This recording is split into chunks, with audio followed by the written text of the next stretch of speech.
capaz de explicar, ou pode não querer, mas enfim, que respeitarei como é óbvio, mas é capaz de explicar, por exemplo, no caso da Karina, ouvia alguém, esses conselhos era de alguém, não temos de saber quem, não interessa. Sim, mas os conselhos que lhe passavam, como se fossem seus. Era de alguém, Era de alguém. Era. Alguém que eu já... ainda tenho uma missão com ela. Mais tarde ainda tenho, que ela sabe qual é. Ela tem uma voz lindíssima, canta muito bem e eu tenho ainda uma missão com ela de pôr. Mas não é. Agora ela é mãe, a menina é pequenina, mas ela canta muito bem. Canta muito bem. Aqui mandar calar, mandamos nós, a Karina, não é preciso. Nós fazemos essa parte. Está a ver, portanto, as coisas como saem dela. É assim, é assim. Mas, portanto, é essa pessoa que fez parte, com certeza, do universo afetivo da Karina que me dá estas mensagens. E, portanto, que a Paula passava à Karina. Ajuda-me a orientar a Karina através dessa pessoa. E a Karina, pondo em prática os conselhos que lhe deu, conseguiu sair da situação delicada em que estava. Conseguiu. Nunca... E hoje tem uma menina com um mês, que é a nossa... Foi meio ao mês. Está ali tão elegante e maravilhosa. Muitos parabéns. O nascimento de uma criança é sempre uma grande alegria. Podem aplaudir a Karina. Uma mãe é sempre uma mãe, sempre uma grande alegria. Tem um marido espetacular hoje. Marido espetacular. Ou seja, a vida levou aqui uma volta muito positiva. Volta. Gosto muito do marido dela, acho que é uma pessoa... Acho que são almas gêmeas, eles os dois. Paula, em algum momento teve receio, repara bem que eu disse que não ia usar a palavra medo, teve receio de estar a dar algum conselho, ou estar a traduzir mal alguma coisa que lhe estava a ser... Tive muito medo. E, meu Deus, que consequência que isto vai ter na vida das pessoas? Vou ficar despedida outra vez. Era o que eu pensava. Receou isso? Receou? Assim, acontecia-me, porque é assim, eu às vezes ajudava pessoas, isso é que me magoava muito, ajudava pessoas a construir a vida delas, aquilo que eu fiz com a Karina já fiz em N pessoas, sou muito casamenteira.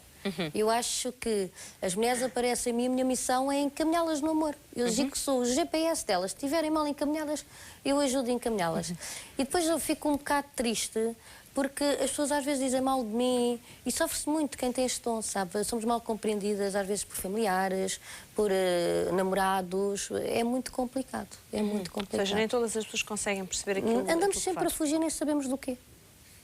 É uma coisa muito estranha. Mas isso não causa muita instabilidade? Muita instabilidade emocional, do facto de eu dizer, não ajudo mais ninguém, não quero saber, eu sou esteticista, sou massagista. E o resto, cada um que faça por si? Eu ainda por cima, a pessoa dá-me aquilo que quer, nem sequer eu levo dinheiro às pessoas, não é? Ou seja, leva o seu trabalho de massagem e acabou? Pronto, tenho as minhas cartas que me ajudam a mudar a mulher, porque assim, eu quando uma mulher essas vem cartas a mim...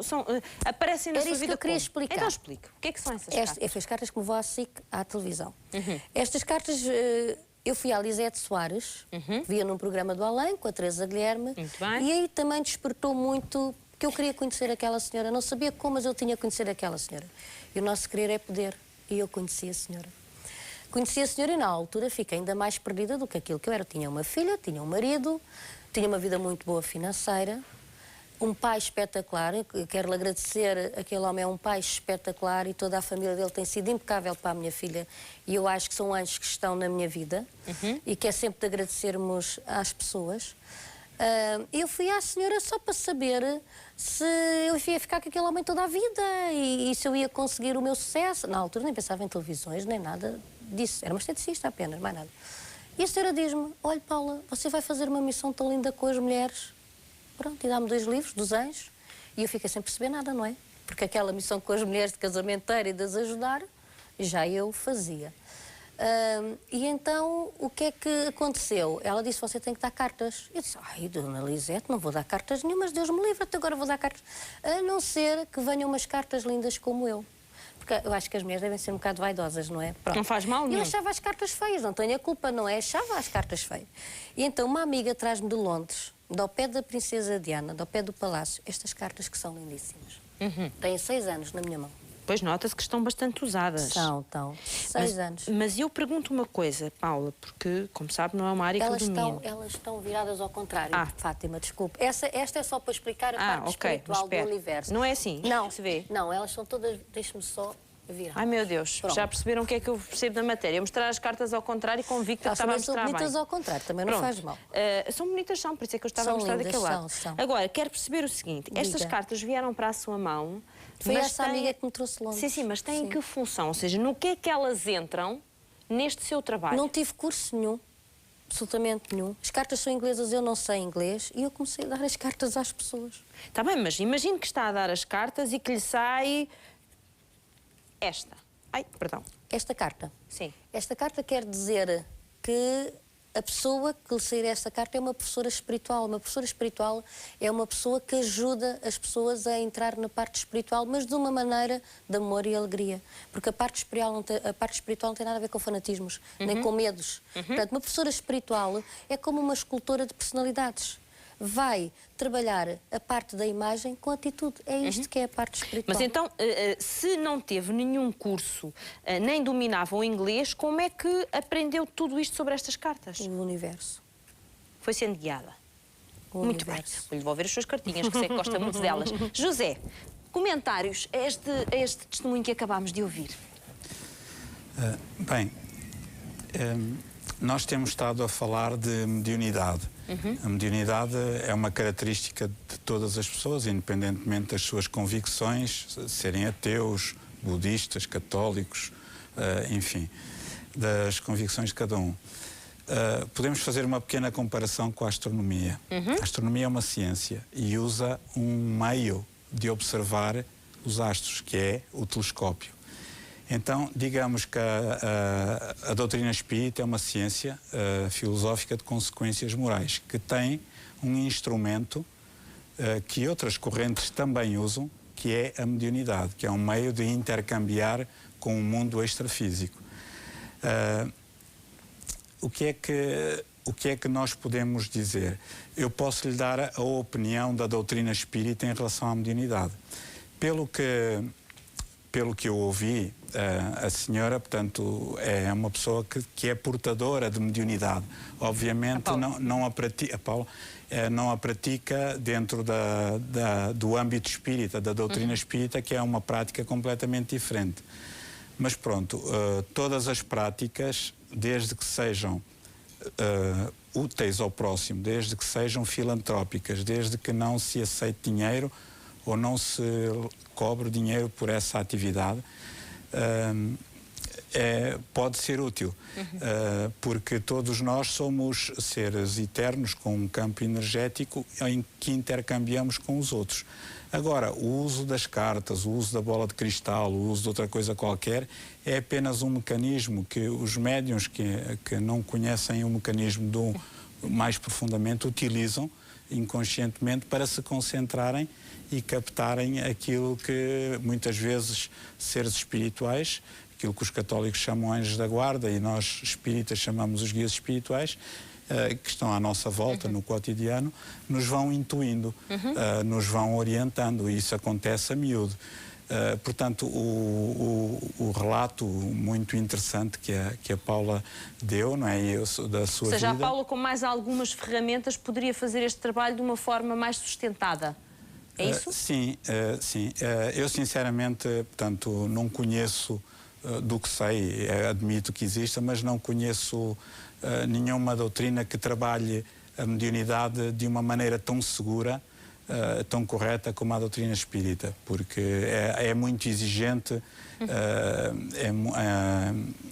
faz muita pesquisa, portanto, trabalha em grupo de modo a que uns possam servir de controle para os outros. Exatamente. E procuramos, em primeiro lugar, sempre uma resposta ao nível da matéria, ao nível vá lá, do nosso mundo físico. Curiosamente, atualmente, há muitos cientistas que estão a estudar estas áreas fronteiriças do espírito e que vêm confirmar as assertivas da doutrina espírita desde 1857. Eu realçava, por exemplo, os estudos do Dr. David Fontana, em Inglaterra, que foi presidente da Sociedade de Pesquisas Psíquicas, que é a mais conceituada a nível mundial.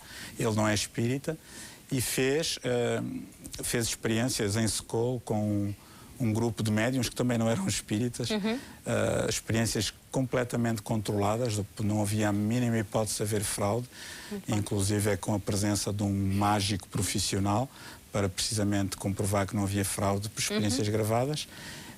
E experiências científicas essas que ele depois apresentou na casa do médico num daqueles simpósios há quem além do cérebro, confirmando que a vida para além da morte continuava e que era possível intercambiar, onde apareciam mãos materializadas temporariamente, vozes que indicavam coisas que mais ninguém sabia a não ser um ou outro estavam presentes. Né? Portanto, a mediunidade é uma ferramenta que o ser humano tem, que pode ser usada, não é? Tem por objetivo esclarecer a humanidade acerca da sua imortalidade, mas tem também, e isso é essencial, um objetivo ético-moral, que é contribuir para a transformação íntima do médium e para a melhoria moral dos outros e do mundo, por consequência.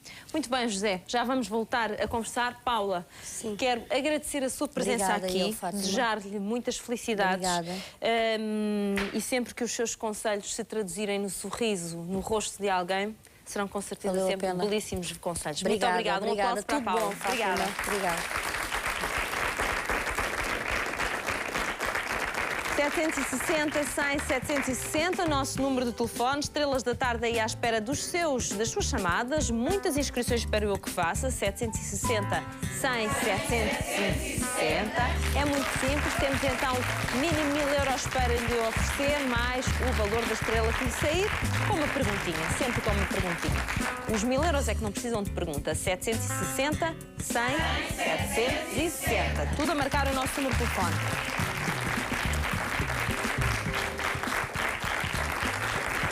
A minha próxima convidada dizia-se cética em relação ao espiritismo. Isto até ao dia em que terá vivido na pele esta experiência.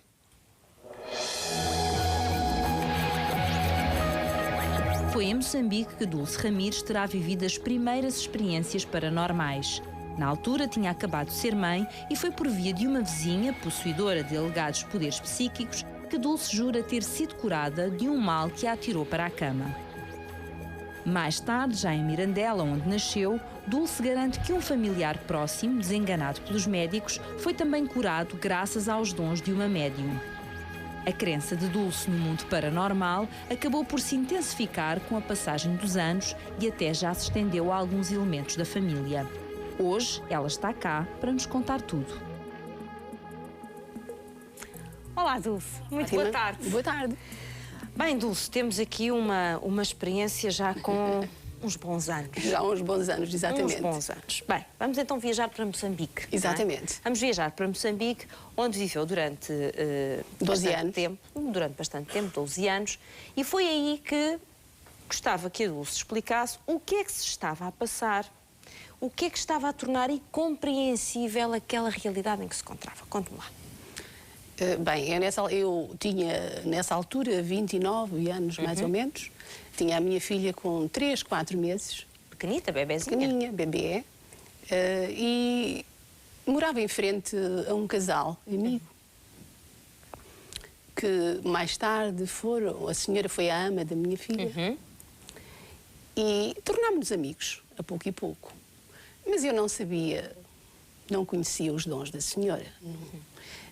Sabia que era muito visitada por muitos carros que paravam à sua porta, mas não sabia que a senhora tinha qualquer dom. Portanto, isto para dizer que tudo quanto eu senti, eu não chamei a mim algo que a senhora pudesse curar-me, porque eu não sabia que ela curava. Mas um dia eu senti-me mal, eu andava triste, apática, sem vontade de andar, sem força, que culminou depois com aquilo, parecia que alguém me estava aqui a agarrar o pescoço e não me deixava falar. Eu nesse dia, já à noitinha, e porque a filha dessa senhora geralmente vinha dormir comigo, porque eu sempre fui muito medrosa. Eu fui ao telefone, rapidamente, a perguntar-lhe se a filha ainda demorava muito tempo. Que idade tinha a garotinha na altura? A garotinha 12, 13 anos, para aí. Portanto, fazia-lhe companhia, principalmente quando o seu marido não estava.